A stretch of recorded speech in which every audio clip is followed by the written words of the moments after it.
RG Kar medical কলেজের ডাক্তারি পড়ুয়াকে যেভাবে অকালে চলে যেতে হলো তা কিছুতেই মেনে নিতে পারছেন না তার চন্দ্রচূড় বিদ্যাপীঠ গার্লস হাই স্কুলের শিক্ষিকা, বর্তমান ও প্রাক্তনী ছাত্রছাত্রীরা। যে নৃশংসভাবে তাকে মৃত্যুর দিকে ঠেলে দেওয়া হলো তা ভাবতে শিউরে উঠছেন তারা। ইতিমধ্যেই 4টে দিন পেরিয়ে গেছে, গ্রেফতার মাত্র এক, কিন্তু তাদের অভিমত এর পিছনে আরও অনেকেই রয়েছেন। আর সেই অভিযুক্তদের গ্রেফতারের দাবিতেই পথে নামলেন তারা।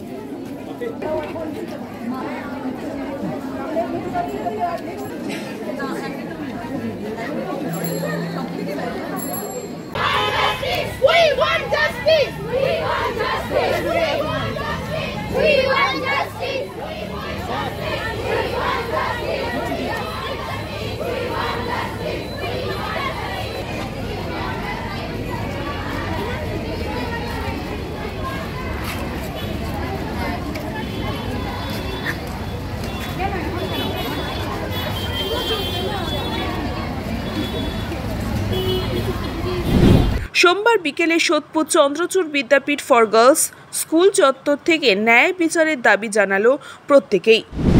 আজকের প্রতিবাদটা মূলত আমাদের যত সম্ভব তাড়াতাড়ি যে ভিকটিম তাকে ধরা হোক, আসল ভিকটিমকে ধরা হোক আর তার শাস্তি দেওয়া হোক।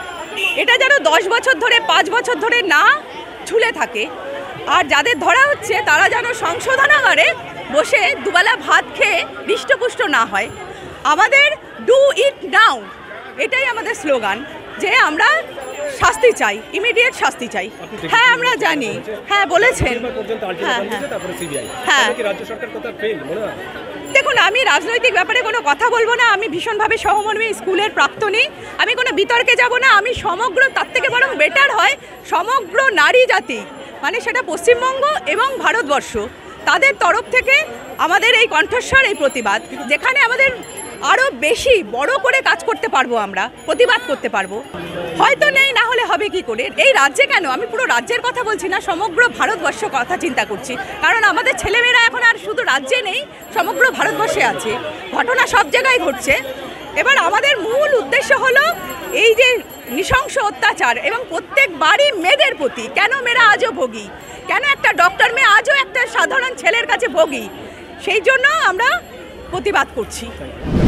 দেখুন, আমি এখন খুব একটা অনেক কিছু বলার পর্যায়ে নেই, অনেক ছোট ছোট কথাও মনে পড়ে যাচ্ছে। হ্যাঁ, ও 11-12-এ আমার বাবা স্টুডেন্ট ছিল, সেই সময় থেকে যিনি, তার চেয়ে ছোটোবেলা সত্যি কথা আমি জানি না। অসম্ভব সিরিয়াস এবং স্টুডিয়াস মেয়ে ছিল, খুবই সাধারণ ঘরের মেয়ে, শুধু নিজের মেধা এবং নিজের সেই সিরিয়াসনেস এবং পরিশ্রমের থেকে ও কিন্তু একবারেই জয়েন্টে চান্স পেয়েছে, আমি যা জানি, পেয়ে ও মেডিকেলে পেয়েছে কল্যাণীতে, এবং তারপরে এমডিও যখন ও চান্স পেয়েছে ও কিন্তু অনেক চেষ্টাকে করতে হয়নি, ও তখন অলরেডি প্র্যাকটিস করে। আমরা ওর প্র্যাকটিসের শুরু থেকে আমরা আবার ওর পেশেন্টও হয়ে গেছি, আমাদের ফুল ফ্যামিলি। এবং অদ্ভুতভাবে নম্র একটি মেয়ে, মানে এত নম্র এবং ভদ্র আমি এমডি করাকালীন আমি অনেক ডাক্তার বা অনেকের সাথে পরিচিত সূত্রে হয়েছি, এরকম আমি খুব কম দেখেছি। এবং আমি এটা কোনোভাবেই মেনে নিতে পারছি না। আমি এই স্কুলের প্রাক্তনী না হয়েও আমি চলে এসেছি, এবং আমি চাই যে শুধু দোষী নয়, আমি যতদূর আমার কাছে খবর আছে যেভাবে ওর ইনজুরি ধরা পড়েছে, এখানে আরও লোক আছে এবং সবাই বেরোক, সবার শাস্তি হোক। এবং শুধু তা নয়, যে গলতের জন্যে অন ডিউটি নিজের হসপিটালে 36 ঘন্টা ডিউটি করতে করতে একজন কয়েক ঘন্টার জন্য বিশ্রামে গেছিল, তাকে সেই সময় নৃশংসভাবে মারা হলো, যেখানে তার অনেকগুলো হাড় ভেঙে দেওয়া হয়েছে। আপনারা সবাই জানেন, আমরা সবাই সেটা জানি যে কিভাবে ইনজুরিগুলো হয়েছে। সেই যে খুঁতের জন্য, যে কারণের জন্য হলো, সেটাও যেন সমূলে উৎপাদিত হয়, এটাই আমি চাই। মানে কারণ এরকম ঘটনা যেন আর কখনো না ঘটে, এবং অবশ্যই এই ঘটনায় যারা রয়েছে তাদের সবচেয়ে নৃশংসতম শাস্তি হোক। কোনো মানুষের মৃত্যু আমরা কখনোই চাই না, কিন্তু আমি চাই যে এটাতে নৃশংসতম শাস্তি হোক। এটা মানে যতটা নৃশংস শাস্তি হতে পারে, আমার আইন ব্যবস্থার উপর পুরোপুরি ভরসা আছে, তারা নিশ্চয়ই করবেন, সেইভাবেই তার শাস্তি হোক।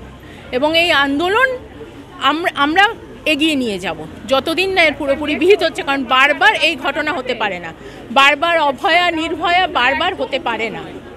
আর এটা তো একটা ইনস্টিটিউশনে অন ডিউটি অবস্থায়, তাহলে আমি একটি 16 বছরের মেয়ের মা, আমি আমার মেয়েকে কী করে, আমি তো এখন মাঝে মাঝে ওর এক্সাম্পল দেখে আমার মেয়েকে বলতাম ডাক্তারি পড়তে, এখন আমি কী ভরসায় ডাক্তারি পড়তে পাঠাবো?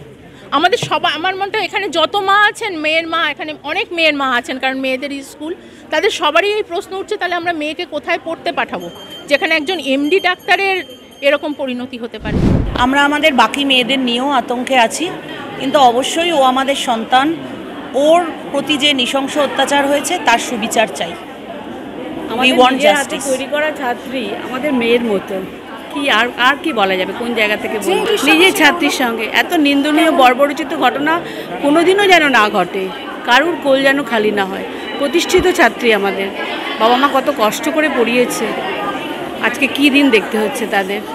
আমরা তো মেয়েদের সবসময় শান্ত হয়ে থাকতে শেখাই, আমরা মেয়েদের লড়াই করতে শেখাই না। আমরা বোধহয় আরও বেশি ওদের লড়াই করতে শেখানো উচিত, নম্র ভদ্র হতে শেখাই, কিন্তু তাহলে হয়তো এইভাবে আজকে ওকে চলে যেতে হতো।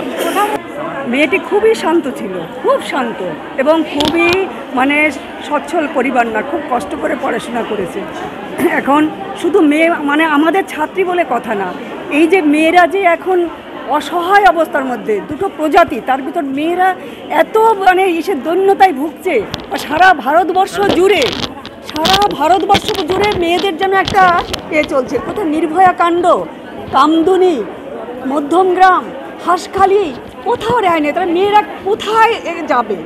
আজকে যে মেয়েটি আমাদের সুরক্ষা দেবে, 2 দিন পরে সে সমাজের কাজে লাগবে, একজন ডাক্তার, যে ডাক্তার নাকি মানুষ বাঁচাবে, সেই ডাক্তারকেই পাশবিক অত্যাচারী শেষ হতে হলো। আবার নিজের যে মেয়েদের যেমন শিক্ষাঙ্গনে শিক্ষা দেওয়া হয়, তার সঙ্গে সঙ্গে যদি প্রতিবাদী বা বিভিন্ন অনুশীলন শারীরিকভাবে যাতে এর প্রতিরোধ করতে পারে, সেই রকম একটা বিষয়ও আমার মনে হয় শিক্ষাকেন্দ্রে এখন চালু হওয়া উচিত।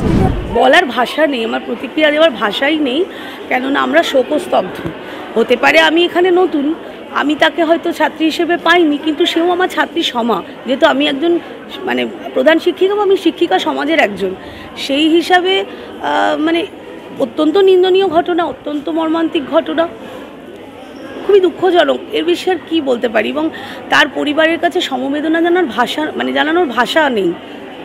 এইরকম একটা অবস্থা, এই তো আমাদের মানে কল্পনারও অতীত ছিল এরকম একটা ঘটনা। এবং সবথেকে বড় কথা যে তিনি একজন সম্ভাবনাময় ডাক্তার, চিকিৎসকদের প্রতি আমাদের একটা আলাদা সম্মান আছে, আমরা তাদেরকে, সাধারণ মানুষের কাছে চিকিৎসকরা তো ভগবানের তুল্য, সেই জায়গায় এরকম একটা ঘটনা ঘটবে সেটা তো আমরা ভাবতে পারি না। নিউজ পঙ্গো টাইম। আস্থা পলিক্লিনিক ও ডায়াগনস্টিক সেন্টার, এক ছাদের তলায় বিশিষ্ট চিকিৎসকদের চিকিৎসা পরিষেবা পেতে আজই আসুন আস্থা পলিক্লিনিক ও ডায়াগনস্টিক সেন্টারে। আমাদের ঠিকানা নোনা চন্দনপুকুর, চ্যাটার্জিপাড়া। আমাদের যোগাযোগ নম্বর 7003758330। फास्ट मूविंग वर्ल्ड में वही आगे है जिसके पास है स्पीड, जैसे मेघबाला ब्रॉडबैंड। सही स्पीड सही पहचान। सो अगर कांस्टेंट फास्ट स्पीड चाहिए तो ले आइए Meghbala broadband. New Shatarupa one stop solution for your smart choice. এখানে সকল প্রকার ব্র্যান্ডেড কোম্পানির TV, fridge, mobile, computer, laptop, sound system এবং মোবাইল ও কম্পিউটার অ্যাক্সেসরিজ সঠিক মূল্যে বিক্রয় করা হয়। প্রতিটি কেনাকাটায় আকর্ষণীয় ছাড় এবং নিশ্চিত উপহার। ঠিকানা ইন্দ্রলোক, সোদপুর, কলকাতা 110 এবং Muragachha, Sodepur, Kolkata 111। Animesh Suzuki, BT road, Agarpara. Motorcycle মানে সুজুকি। মোটরসাইকেল সেল এবং সার্ভিস করানো হয় অত্যাধুনিক যন্ত্রের মাধ্যমে। এখানে অত্যাধুনিক মডেলের বিভিন্ন গাড়ি পাওয়া যায়। পাবেন Suzuki Hayabusa, Suzuki Gixxer, Suzuki Bergman, Suzuki access 125 এবং সাথে সার্ভিস সেন্টারের সমস্ত সুবিধা। আমাদের শাখা আগরপাড়া, ব্যারাকপুর ভিআইপি তে। সকলকে সাদর আমন্ত্রণ। ওম সাই ব্যাংকুয়েট অ্যান্ড গেস্ট হাউস। আপনার পরিবারের যে কোনো সামাজিক অনুষ্ঠানের জন্য আসুন ওম সাই ব্যাংকুয়েট অ্যান্ড গেস্ট হাউসে। এই অঞ্চলের সবচেয়ে বড় সেরা ব্যাংকুয়েট। সিজন টাইমের ভিড় এড়াতে এখনই বুকিং করুন। আমাদের ঠিকানা ডাক্তার গোপাল চ্যাটার্জি রোড, সোদপুর, গির্জা। আমাদের যোগাযোগ নম্বর 9051714263।